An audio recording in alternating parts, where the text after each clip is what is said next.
Hello everyone, today I am here to talk about Truthwitch by Susan Dennard. This is a new YA fantasy series and I'm sure you've heard of it. The buzz has been going on insanely about this book and I thought I'd read it and see what the hype was about and I really enjoyed it. So I'm going to try to talk very briefly about it, then I will do some spoilers, but overall let's just get into it. What this book is about, and let me just say before I begin, a lot of different names in this book that I cannot pronounce, so forgive me. Just forgive me, okay? Two witches, one named Saphia, which is called Sapphi. I hope I said that now right. She's a truth witch. So she, when you say, you know, I ate a cheeseburger for lunch, she could tell if you were lying or if you had 3 cheeseburgers for lunch. She could feel it. That's her power to tell, distinguish a lie from a fact. And it's also about a girl named, it just calls her eyes in it. I don't know. I'm so sorry. Islet? I want to say it. Islet. I'm just gonna call her that. I'm sure pronouncing it wrong, forgive me. She is a thread witch, so she can see the threads that bind the world.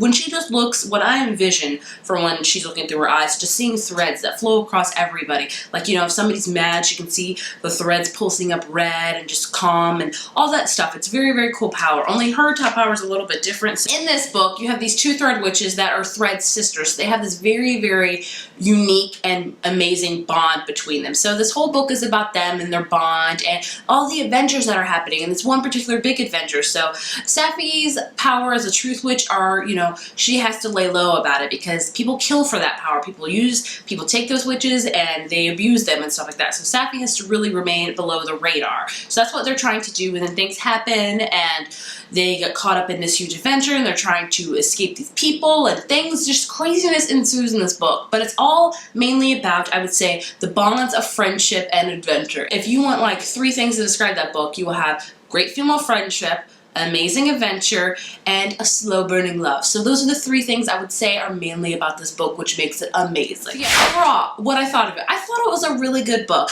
The one thing I will say, it did take me a little bit of time to get into it. It took me around 100 to 20 to 40 pages to really be invested in the story. Fantasy novels, it's a lot of world building. You know, you have to build up all these worlds, all these different things. In this world, there's a lot of witches. So many different types, like wind witch, earth witches, they're healer witches. There's so many different types, and it was very hard to distinguish. I was like, okay, what can they do? What can they do? What's going on? It was very hard. Susan Dennard wrote it. Wasn't like sometimes when you read fantasy books, you get a whole couple pages of just plain information that just tells you all about this stuff. She weaves it into the conversation throughout the book, so you're getting glimpses of the world here and there. You're learning about the world here and there, which over time I really began to like. I felt like I wasn't slapped in the face with a whole bunch of information. It was like a slow learning process, which I enjoyed immensely. Like I said, it was kind of slow to begin with. It took me a while to get into the book, get into the characters, really feel the bonds and just the overall story arc. And I ended up really enjoying this book. And what I really loved about this book was the female friendship. Yes, in YA we get a lot of female friendships, and I feel like this is like the basis of this book is female friendship. Yes, there is love interest in it, but I feel like that's like a very small chunk of the book, which I don't mind at all. I really loved watching Sapphi's and Iz's, I'm just gonna call her that, I hope that's okay, relationship unfold, their friendship, their sisterhood. It was just amazing to read that they just put each other first and they cared about each other more than anybody else, and it was just so nice to read it. And I loved how they were both strong, independent, but they still relied on each other. It was just, I loved it for that, honestly. And like I said, there is a love interest in it, which is amazing, but it doesn't take up the whole chunk of the book. It takes up, you know, it's in the very back, you know? You feel like it's like a slow burning type of love, which I enjoy those a ton. Overall, like I said, I really enjoyed this book because of the female friendship, because of the adventure, because of the slow burning love. It was just really great. So if I were to give this book a rating, I would give it a 4 out of 5. I highly recommend you pick this up. So that's all I'm going to talk about for non-spoilers. I will just say read this book if you haven't read it. Like I said, it does take a little bit to get into, but once you get into it, you're invested in the storyline, you're invested in the amazing girls. They're such great, strong characters. They're so kick butt. I love them. I just love the female friendship in this book. Like, it's amazing. It's superb.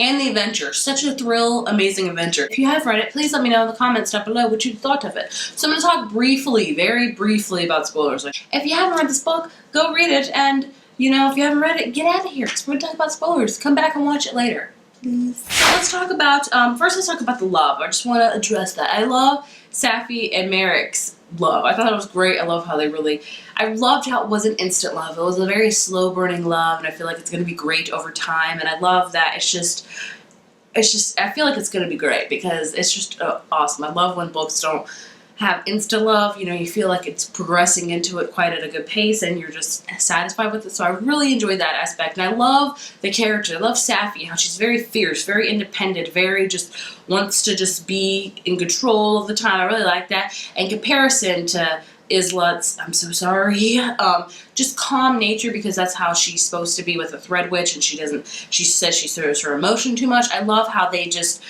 are, just their relationship, how they are different to each other, they just mesh well with each other. I love their friendship. I just can't get over with that. And the end, you know, where Safi decided she's going to stand up and she's going to, you know, decide that she can change the world and that she's going to do something for Merrick and she's going to do something for Isla and she's going to kick butt and she's going to come back and show everybody what she's made of, and it's awesome. And Izzy's going to be there and they're going to support each other and it's awesome. And then Merrick and the Blood Witch, let's talk about him. So, you know, the whole thing, Blood Witch is trying to hunt them down, and then we figure out that they could be the Kara Aman.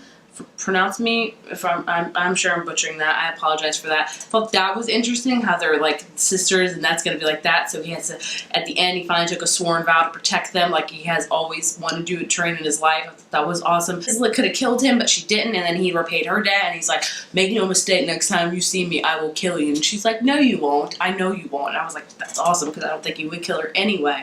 I thought that just was an awesome thing with the Blood Witch. I love the whole hunt and chase thing of that. That was great. Here's like the shadow that keeps visiting her dream. That's interesting. And it's apparent that Isla could be a puppeteer. Is it just one person or it could be multiple people? I'm not too sure about that at all. But how she can see like the threads even after somebody died. Usually thread witches can't see anything after somebody dies. There's just nothing there, and she can see it, and she can see the cleave, and she can force the cleave. It's just, I think that's going to come into play. The puppeteer is going to try to use her in the next books. I think she's going to try to force her over, you know, put essentially to the dark side. So Isla's got this power.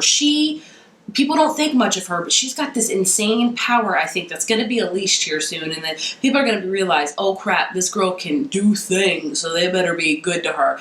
And I really love how that's going to come into play. I really feel like she needs to blossom more. You know, Safi's so fierce, so strong, and so brass, you know, with what she wants to say, while Isla's is kind of, you know, she's very calm with what she wants to say. Yes, she's the kick butt amazing character, but she just, you know, she falls to the ladder with that. She doesn't really speak up as much as she needs to, but I really think in the next coming books we're going to see a different side of her, and I personally can't wait for that. If you have read Truthwitch, please let me know what you thought about it. I would love to know, because this book is just getting so popular, and I can understand why. It was a pretty awesome book. So leave me a comment down below, let me know what you thought of it, and be sure to subscribe. That would mean so much to me, and give this video a thumbs up, and I will see you for my next video. Bye guys!